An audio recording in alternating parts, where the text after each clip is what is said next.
¿Qué ocurre con la economía en este tiempo? A partir del nuevo gobierno. Ya hay un nuevo gobierno electo y las expectativas para la producción, ya sea desde el sector industrial, desde las formalidades institucionales, pero también desde el reclamo y la economía que viene para un tiempo que todos dicen será complejo.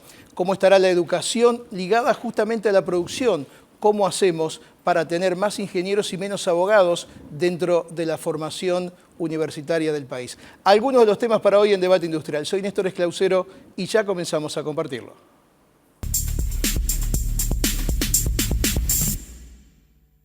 José Urtubey es dirigente industrial. Urtubey, gracias por venir. Néstor, muchas gracias a vos por invitarme. Bueno, a ver, una de las preguntas de estas horas es el cepo, qué puede ocurrir, qué medidas tiene o debe tomar el nuevo gobierno, en donde la cuestión del cepo y del dólar como parte central está dentro de la discusión. ¿Qué escenario hay? Sí, recién en tu introducción vos hablabas de expectativas. Y yo, francamente, mi mayor expectativa es ver cómo se concreta esa promesa en campaña del presidente electo, que es que iba a traccionar mayores niveles de inversión en forma inmediata. Porque creo que es un error el levantamiento del cepo el día 11 de diciembre, si previamente a ello no acompaña una tracción desde la inversión. Hoy todavía la inflación, por más que viene mostrando una línea declinante, sinceramente es elevada. Entonces, el levantamiento del cepo bruscamente, esto se traslada a una brusca devaluación que tiene obviamente un correlato con un perjuicio a la clase trabajadora, a los más vulnerables, al poder adquisitivo de la gente. Creo entonces, por eso te digo, mi mayor expectativa está en ver finalmente cuál es el nivel de inversión que van a traer. Es decir, que esto si no va acompañado es complicado.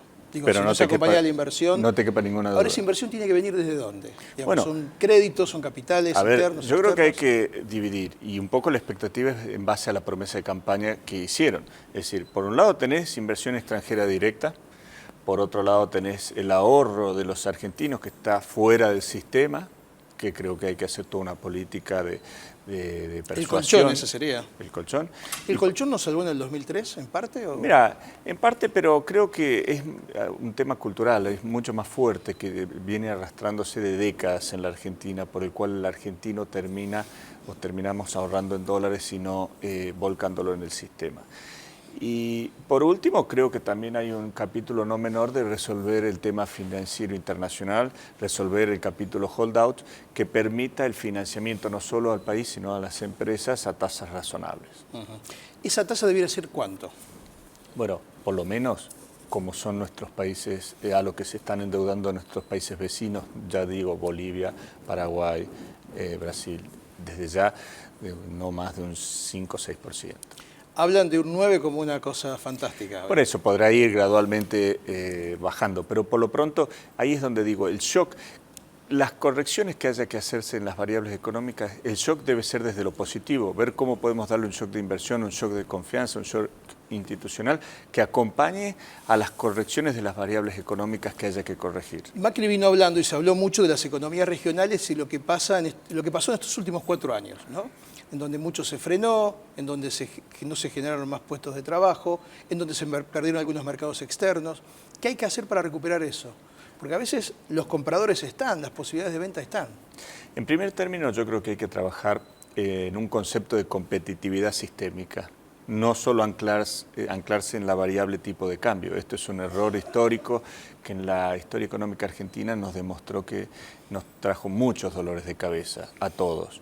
Entonces creo que hay que trabajar fuertemente en eficientizar políticas tributarias, hay yuxtaposiciones de tributos nacionales, provinciales, municipales, hay que trabajar por supuesto en diversificar la matriz energética, en dotar de infraestructura que dé conectividad al interior, hay que seguir trabajando en aceitar mecanismos de administración de comercio, que esto no implica una apertura indiscriminada del comercio internacional, ni tampoco una cerrazón que no permita que ingresen los insumos del exterior necesarios para la producción industrial. Me parece que hay una agenda muy fuerte que es la que no debe circunscribirse solamente al tipo de cambio. Ahora, pero ¿cómo hacemos para poner en marcha rápidamente esto que se frenó? Bueno, vuelvo al punto, la corrección de estas variables, y tiene que ver con el correlato de los ofrecimientos electorales que se hicieron, que es a partir de traccionar mayores niveles de inversión. Es decir, a mayor tracción de niveles de inversión, las correcciones tienen menor impacto negativo sobre la gente y viceversa. El campo está diciendo en estas horas que si se dan las condiciones pueden lograr el ingreso de cantidad importante de dinero a partir de la liquidación de mucho de lo que tienen para vender. ¿La industria puede aportar algo también, por ejemplo, en la generación de empleo en el mediano plazo? La industria viene aportando, es decir, si vos ves lo que pasó en el empleo formal, más allá de que hubo 22 meses de caída de la actividad industrial, independientemente de que desde abril de este año hasta la fecha ha venido repuntando levemente, hemos podido mantener el empleo formal. Esto ha sido y es uno de nuestros principales objetivos y lo hemos mantenido bajo consignas de también mantener el poder adquisitivo de la gente, negociando en los salarios en lo que son las paritarias, en el marco del Ministerio de Trabajo. Y son todos estos instrumentos que creo que hay que seguir en estos próximos años de la Argentina, que yo les llamo de los consensos, trabajando, porque no se pueden perder estas conquistas. Hay un tema que es el tema de la industria del juicio, las ART, que preocupa y mucho a todo el sector industrial. ¿Cómo ven ustedes y desde qué punto de vista habría que encararlo? Porque para muchos es una cuestión, casi un cuello de botella. Sí, yo creo que, y lo hemos trabajado muchísimo, hay que evitar la cultura del juicio permanentemente, de la industria del juicio, de lo que nosotros llamamos, elevando todo, artificialmente todas las circunstancias para que determinadas aseguradoras puedan tener mayores réditos en su quehacer económico. Yo creo que hay que ir por una Argentina productiva y no una Argentina financiera o especulativa, y esto es parte de ese concepto. La industria del juicio mal entendida es muy nociva para la industria. ¿Y hoy creció mucho eso? Porque también se han aumentado los aportes también, ¿no? Sin duda, se elevaron los aportes y sin duda hoy creció y es algo que debemos combatir todos.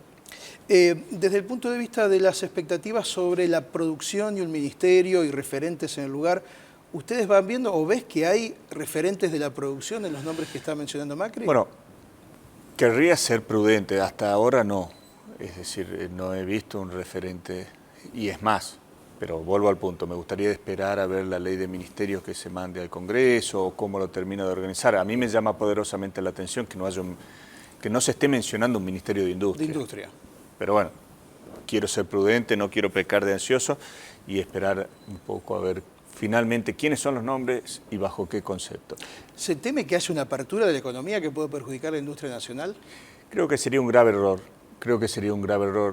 La Administración del Comercio, hay que entender que nosotros todavía somos un país en vías de desarrollo. No se puede tratar como iguales a quienes no son iguales. Por ejemplo, todo lo que es los países desarrollados no pueden competir en nivel de igualdad con nosotros. Debe haber, por una cuestión de justicia, ciertas consideraciones de esto. Y como te decía, por otro lado también es un importante mercado para el mundo Argentina, y en donde nosotros todavía necesitamos insumos del exterior y también necesitamos una administración inteligente para que puedan contemplarse las realidades que te decía y por otro lado que permitan el ingreso de estos insumos. ¿Cómo es la relación y cómo debe serla con Brasil? Que ya ahí Macri dijo, mi primer viaje es la formalidad también dentro de la Argentina y de los dos países, visitarse apenas llegan al poder, pero digamos, Brasil ahí está siempre en el centro.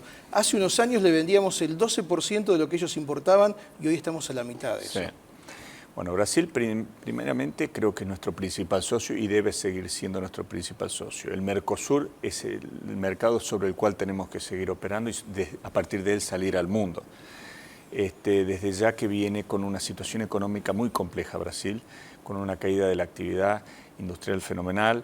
Las 2/3 partes de lo que se produce en autopartes en Argentina se exporta al Brasil y hoy lo podés ver la afectación que está teniendo la industria automotriz, sí, claro, por esta situación. Desde ya que creo que va a haber que trabajar mucho, es bueno que la primera señal sea una reunión en Brasil, y dentro del Mercosur creo que también hay que considerar un trabajo societario, es decir, escuchando a los socios cuando se trata del tema de la suspensión de Venezuela o cualquier tema que fuese. Creo que debe ser en un marco de previamente hablar con Brasil, con Uruguay, con todos los miembros del Mercosur. Y hay que renegociar el sector automotriz, ¿estamos bien? ¿Cómo está eso? Porque es la columna central de la industria del país, ¿no? Sí, yo creo que obviamente vamos a tener que seguir trabajando esos acuerdos bilaterales con Brasil y por supuesto la automotriz es uno de los pivots que hay que trabajar, ayornar y por supuesto buscar el mayor beneficio para ambos países. Dentro del Mercosur, ¿qué debiéramos ajustar para que la industria esté mejor? Más allá de Brasil, digo, ¿no? Sí. Porque Uruguay siempre se queja, Paraguay... Sí, pero fíjate que yo creo que hay que salir de un concepto. Hoy parecería que es un acuerdo comercial entre San Pablo y Buenos Aires. Sí. Creo que en primer término hay que federalizar esa relación. Nosotros tenemos la posibilidad de salir con corredores bioceánicos que les podrían servir no solo a la Argentina, sino al Brasil. Hay que federalizar esa relación. Nosotros tenemos, por ejemplo, desde Salta la posibilidad de salir a los puertos de Antofagasta y esto es un corredor bioceánico que perfectamente podrían utilizarlo también en nuestros países vecinos. Con lo cual me parece que hay que dinamizarlo, hay que respetarse, hay que escucharse y hay que federalizarlo. José Urtubey, ha sido un gusto que haya venido. No, por favor, muchísimas gracias a vos por estar en otra oportunidad. Hacemos una pausa, la primera, enseguida volvemos.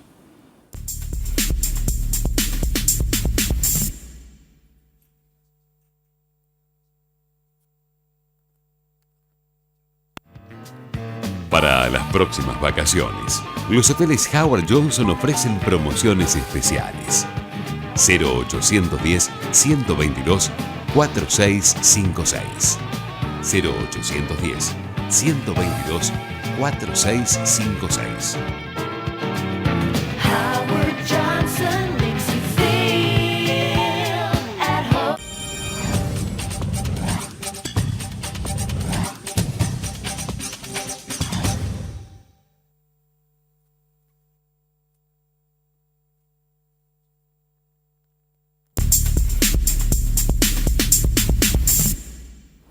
Muy bien, Diego Videla es un dirigente industrial, hombre de las pymes. Diego, gracias por venir como siempre. Gracias, Juan Néstor. Bueno, escuchábamos recién a José Urtubey, hay un nuevo gobierno, Macri presidente finalmente. Las expectativas y necesidades para este tiempo, Diego.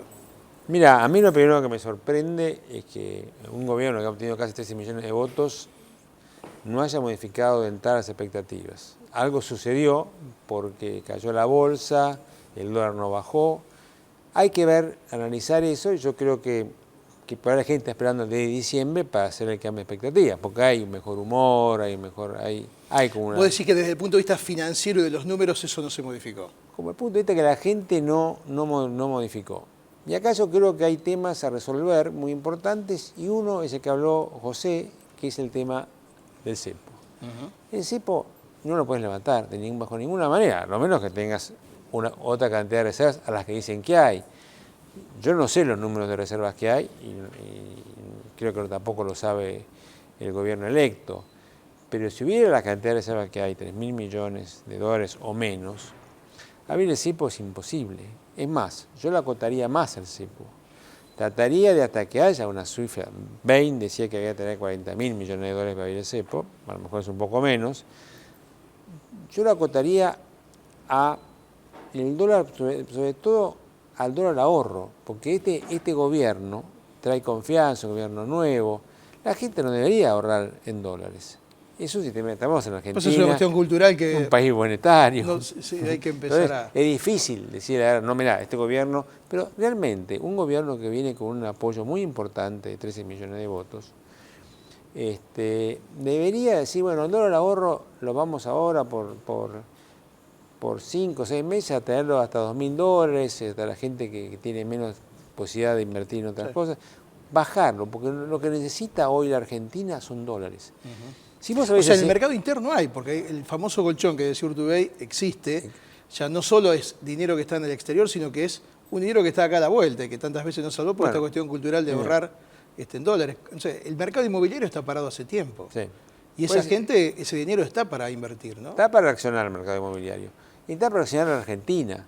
Lo que pasa es que tenés un problema que tenés que solucionarlo ya. El problema que tenés que solucionar ya es cómo haces para que poder abrir las importaciones, porque están cerradas prácticamente, están casi cerradas, y abrir también las exportaciones. Eso es fundamental. Entonces, lo del cepo es, primero, bueno, vos decís, Lo primero que uso es para la industria farmacológica, porque hoy están faltando remedios y Claro. lo que falta de O remedios. sea, para lo que sea producción, para agregar valor, ¿no? Y después a la industria, para agregar valor, insumos para agregar valor, para empezar a tratar de exportar y conseguir dólares. Ahora, ¿debemos ir a un dólar único?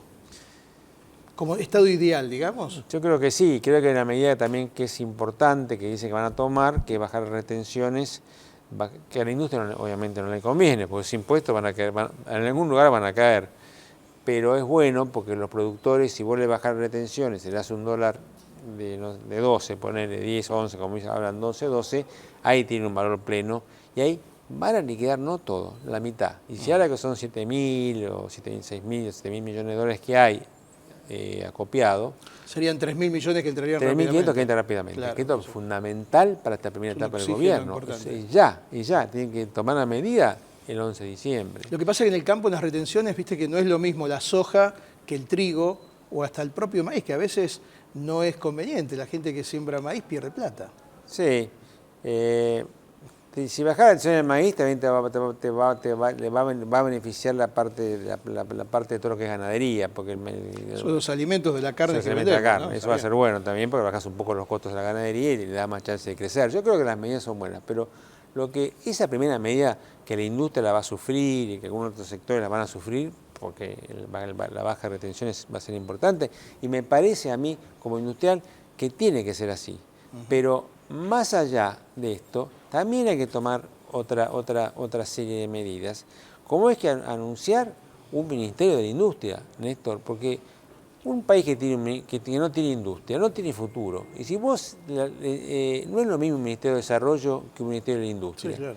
Ministerio de O un Desarrollo- ministerio de producción en donde esté contemplado eso, pero que no. Para no figure. producción y desarrollo, perdóname. Sí, bueno, pero igual, no, digamos. No, pero también las formalidades, las palabras son Yo importantes. lo dije también, ¿eh? desarrollo, yo lo agregué yo. Está bien. No, bueno, pero el desarrollo está porque- dentro del discurso de Macri también, Por el eso. desarrollo de la palabra. Pero el Ministerio de la Producción no es el Ministerio de la Industria. Si hay un Ministerio de Agricultura, ¿qué estamos señalando? Que vamos a ser un país que depende de productos primarios, que exportamos productos primarios y que importamos bienes terminados.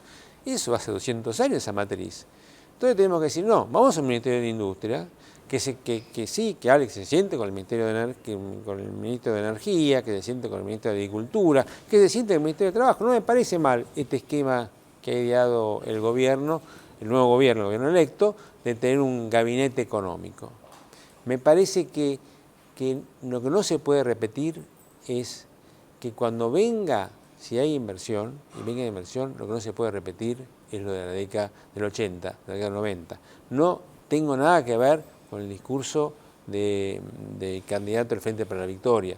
Yo no creo que esto sea el miedo, que sea nada. Yo digo solamente que hay que prevenir, que hay que tener, como vos hablabas con José, una conciencia clara.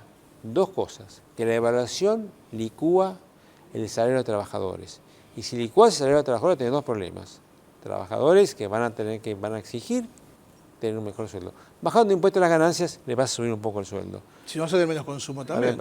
Pero el peligro para las pymes, que las pymes son mercados internistas. Claro. Entonces vos vas a tener un problema enorme si te cae el consumo en el mercado interno. Entonces hay dos medidas que tienen que tener mucho cuidado en tomarlas. El grado de devaluación. Mirá que la industria antes pedía te podía pedir un dólar de 20. Hoy la industria no te pide eso. La industria te pide otras cosas. Y te pide un mercado interno que sea fuerte, que te pide un mercado de exportaciones que se pueda exportar, que te pide un mercado que se consigan los mercados, que salgan a buscar los mercados, que nombren funcionarios para recuperar esos mercados, te pide competitividad, te pide obra pública en el tiempo, obviamente, no se puede hacer. Ahora, filosóficamente Macri viene desde ahí, ¿no? Porque su perfil familiar industrial, obra pública, Ingeniero. o sea, es un ingeniero, o sea, desde ese lado tendría que ver, y en parte en la campaña lo dijo, ¿no? Yo no tengo duda que un ingeniero es una novedad como presidente. Eran todos abogados. Sí, después le vamos a preguntar a Lázaro, pues yo creo que desde Eran no sé, todos Carlos abogados. Pellegrini, no sé Pero cuánto lo fue. que te digo es que lo bueno de tener un ingeniero es que sí, que va a diseñar la pública, infraestructura importante. Pero a eso es importante que la industria en este momento a la Argentina es de suma importancia porque, como también lo hablabas, genera trabajo genuino, genera trabajo ascendente, genera trabajo que produce movilidad social, y eso te va a generar una Argentina distinta, y eso sí te va a empezar a generar un cambio de expectativas muy favorables. Y cuando tengas ese cambio de expectativas, la plata que está en el colchón, la plata que está afuera, va a volver a la Argentina. Diego, como siempre, muchas gracias. Muchas gracias a vos. Diego Videla presente hablando de las pymes y las expectativas de la industria con el nuevo gobierno. Hacemos una pausa, la última, ya venimos.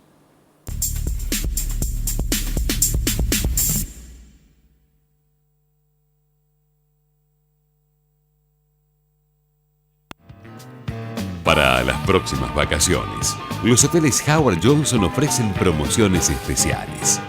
0810-122-4656. 0810-122-4656. Howard Johnson makes you feel at home.